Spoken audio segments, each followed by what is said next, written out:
Halo Cusamen, kembali lagi bersama Tius di sini di podcast kesayangan kita, School of Life. Aku harap kamu kabarnya baik-baik aja, tetap semangat, tetap seneng, dan aku juga mengucapin sekali lagi selamat tahun baru 2021. Masih suasana tahun baru nih, masih seger, dan aku harap kamu juga masih semangat, masih sukacita, masih ada senyum, masih just tetap positif lah. Meskipun banyak hal yang udah dilewati tahun 2020, tapi tetap bersyukur aja dengan apa yang ada. Bersyukur banget buat apa yang udah kamu lalui, segala kesalahan, segala kegagalan. Karena to be honest, kamu gak akan jadi kamu sekarang kalau kamu tidak melakukan semua kesalahan, semua kegagalan yang udah kamu alami. Which is, kedewasaanmu sekarang itu adalah buah juga yang boleh ada, boleh tumbuh karena kamu belajar dari kegagalanmu di masa lalu. Oke, kita harus move on. Waktu tetap berlalu. Jadi move on, tinggalin 2020, tinggalin semua kesedihan, semua kesalahan. Jangan biarin itu menghantui kamu di tahun baru ini, di tahun yang penuh harapan ini. Tetap semangat.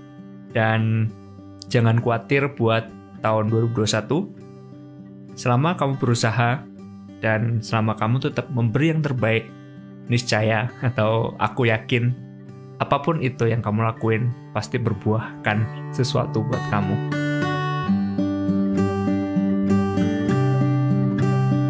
Kita mulai atau aku memulai podcast ini dengan memberitahukan atau kasih kamu tahu apa sih arti kata resolusi itu.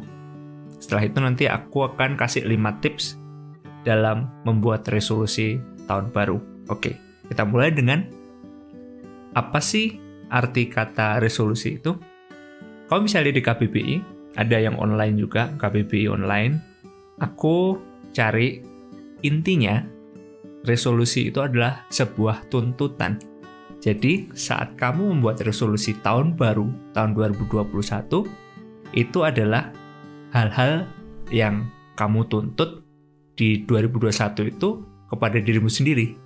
Jadi, jangan tergesa-gesa dalam buat resolusi, pikirin baik-baik, benar-benar pikirin baik-baik apa yang mau kamu jadikan resolusi di tahun 2021. Oke. Itu tadi arti kata resolusi, dan sekarang aku mau langsung ke 5 tips dalam membuat resolusi tahun baru, spesifik 2021. Oke, tips yang pertama adalah tulis.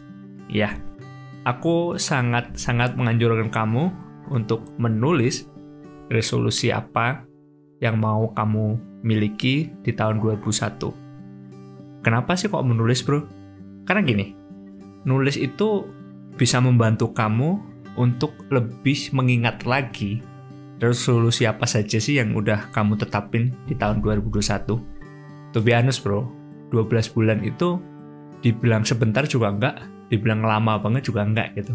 Buktinya kamu udah umur berapa ini? Anggapnya 20 kali 12, udah 240 bulan yang udah kamu lalui gitu. 12 bulan itu ya nix lah gitu, enggak lah, cuma dikit banget. Iya emang, tapi memang enggak sebentar banget gitu.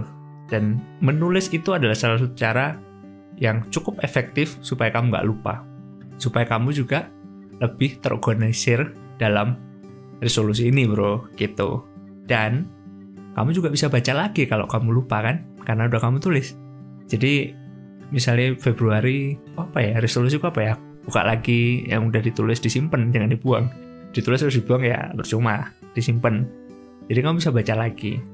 Dan yang paling seru adalah saat akhir tahun, kamu bisa bandingin lagi bro. Apa sih yang udah aku capai? Apa sih yang belum aku capai? Masih mau nggak sih aku mencapai itu di tahun depan nih? Gitu kan. Itu kan seru. Contoh kayak aku kemarin, aku buat 9 resolusi pada tahun 2020. Dan yang tercapai cuma 5. Yang 4 nggak tercapai. Ya oke lah, nggak apa-apa. Jadi di tahun 2021 ini aku juga tulis resolusi lagi, dan ada beberapa hal yang nggak terlalu penting lagi ternyata pada tahun 2021 yang aku dulu pikir itu penting banget aku harus lakuin. Ternyata ada 1-2 hal yang enggak kok, iskan damit lim, aku bisa hidup juga tanpa resolusi itu kayak gitu. Lalu tips yang kedua adalah be specific ya. Jadi kalau kamu tulis resolusi, jangan terlalu umum bro, sebisa mungkin sangat spesifik. Semakin spesifik itu semakin baik, karena lebih gampang untuk dicerna, lebih gampang untuk dilihat, dan juga kamu lebih tahu gitu harus ngapain. Contoh ini nih, aku kasih contoh aja supaya gampang ya. Contoh, resolusi tahun 2021, aku mau menjadi lebih baik lagi. Jangan tulis kayak gitu, karena kamu ngukur kebaikan itu dengan apa? Kan nggak bisa, susah gitu.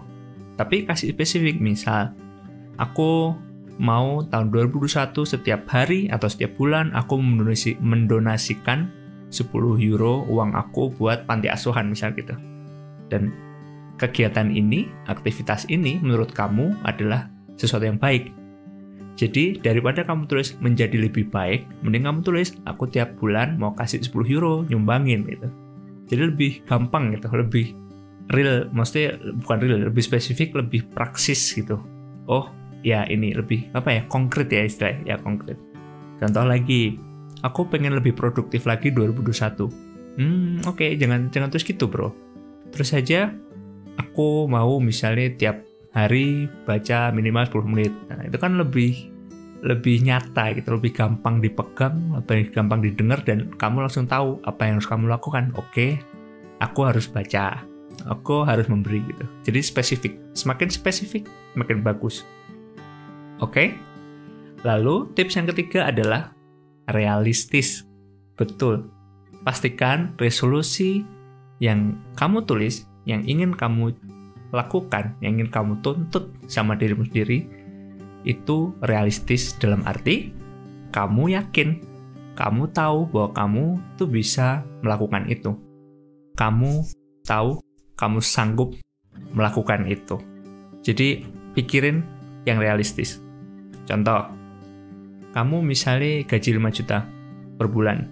Lalu kamu punya resolusi tahun 2021 bahwa kamu pengen menabung 4.500.000 setiap bulan. Oke.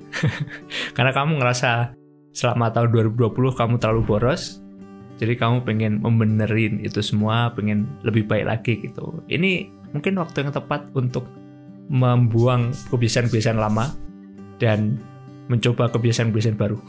Ya, tapi be realistic. Jangan gegabah gitu. Kalau kamu gaji 5 juta per bulan, terus kamu nabung 4.500.000, kamu bisa nggak hidup 500.000 per bulan? Yakin nggak kamu bisa? Buat bayar kos, bayar listrik, bayar pulsa, kamu butuh makan, apapun itu, yakin nggak kamu bisa? Kalau kamu nggak bisa, ya jangan terus kayak gitu. Kita kan jadi realistis aja. Misalnya 500.000 per bulan aku mau nabung, kan lebih realistis gitu loh. Jadi jangan terus resolusi yang cuma bisa bertahan 2 atau 3 bulan. Pastikan kamu tuh bisa melakukan itu selama 12 bulan berturut-turut. Jadi tiap bulan gitu. Kayak gitu, itu realistis. Atau contoh lagi, kamu tuh baru mulai membaca, hobi membaca gitu. Oh, aku sekarang pengen belajar membaca. Jangan kayak aku dulu. Aku kurang realistis gitu. Aku langsung pengen baca banyak buku sebulan 2 gitu. Maybe itu realistik gitu sebenarnya buat aku. Cuman ternyata aku nggak bisa tuh. Aku cuma bisa 9. Jadi tahun depan aku tulis 12 gitu. 12 pas 9 ya, aku lupa. Aku baca lagi nih nanti. Tuh kan, kalau nggak aku tulis, aku nggak bisa baca lagi nih. Tapi kan aku tulis, aku bisa baca lagi. Asik. Good. Berikutnya adalah tips nomor 4, yaitu filter. Ya, jangan terlalu banyak kasih resolusi. Jangan muluk-muluk deh. Simple aja.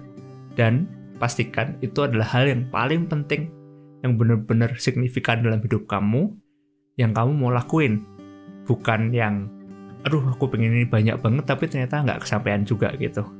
Jadi, filter yang benar-benar kamu mau lakuin dan kamu benar-benar niat lakuin. Karena resolusi itu bukan masalah jumlah, bukan masalah aku bisa berapa banyak gitu.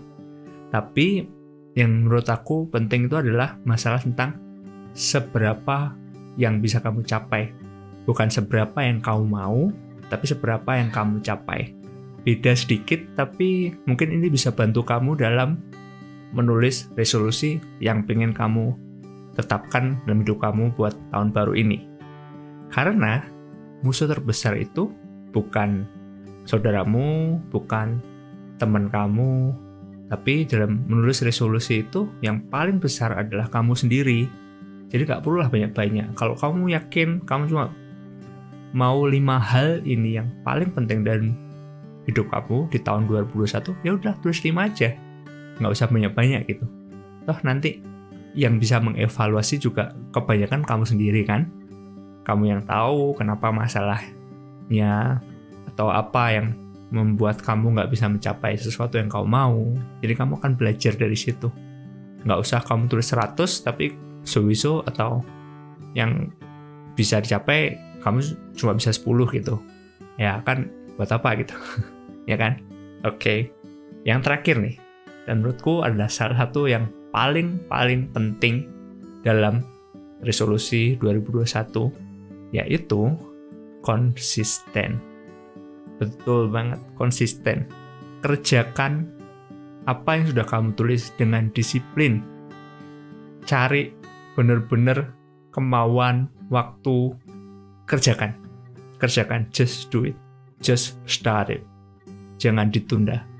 Karena kalau kamu tunda, percaya bro, setiap kali aku menunda sesuatu, aku pun juga pernah menunda gitu. Bahkan sampai sekarang kadang-kadang ada beberapa hal yang aku tunda dan aku belajar untuk tidak menunda. Gini, aku kasih kamu tahu sesuatu ya. Kalau kamu menunda sesuatu, pasti karena kamu berpikir, ya aku masih ada waktu. Karena kamu berpikir aku masih ada waktu, itu kenapalah kamu, itulah menjadi alasan kenapa kamu menunda itu kan. Tapi percaya nggak sih, setiap kali kamu menunda, itu akan gimana ya, kayak kadang-kadang aduh udah telat gitu. Pernah nggak sih kayak ngerasa aku tunda besok, ternyata besok nggak bisa dikerjain juga gitu. Karena kamu tiap hari harus melakukan sesuatu, besok kamu ada kesusahan lagi yang harus kamu kerjain gitu. Yang harus kamu pertimbangkan, yang butuh juga 100% konsentrasi kamu, dan kamu tidak bisa mengerjakan apa yang sudah kamu tunda. It happens all the time, and don't feel bad about you. It's okay. It happens to everyone.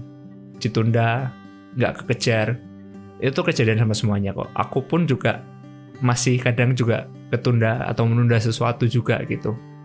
Ya, tapi ya udahlah, mesti move on, kerjain lagi. Kalau misalnya sekarang kamu bisa kerjain gitu. Oke, makasih banget udah dengerin podcast episode kali ini, dan aku bersyukur banget sama kamu pendengar yang luar biasa, dan aku harap kamu juga tetap buka pikiran kamu terhadap banyak hal, tapi tetap berprinsip. You can be an open-minded person, sogar atau bahkan be open-minded. Tapi jangan sampai prinsip kamu itu tergoyangkan gitu. Jadi sangat rentan orang yang punya pemikiran terbuka itu untuk prinsipnya goyang. Itu sangat rentan. Tapi jadilah seimbang. Open-minded tapi jangan sampai prinsip kamu gampang goyah. Itu juga hal yang kapan hari aku obrolin sama istri aku. Open-minded tapi tetap berprinsip. Oke, be yourself, love one and another, take care of yourself, semangat. Ya, kita ketemu lagi minggu depan, tetap di podcast yang sama, di episode yang baru. Kalau kamu ada saran, ada kritik, kasih aku email aja di tius@info-blog.com. Dan never forget that you are very blessed. Bye-bye.